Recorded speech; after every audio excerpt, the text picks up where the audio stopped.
Hello everyone, welcome back to Tech TV and an easy to follow tutorial on WhatsApp. In today's video, I'm going to show you how to log into WhatsApp, so please make sure to watch till the end. Subscribe to our channel Tech TV and ring the notification bell so that you'll get notified on our next interesting upload. So let's get on with it. At first, open WhatsApp on your device. To log into your account, you must enter your phone number and tap Next.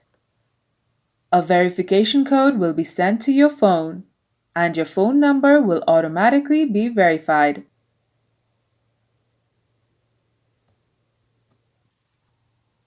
And that's how you log into WhatsApp. If you liked the video, please leave a like and let me know if you thought it was helpful in the comment section down below. Thank you for watching, and I'll be back with more interesting tutorials soon. Until next time.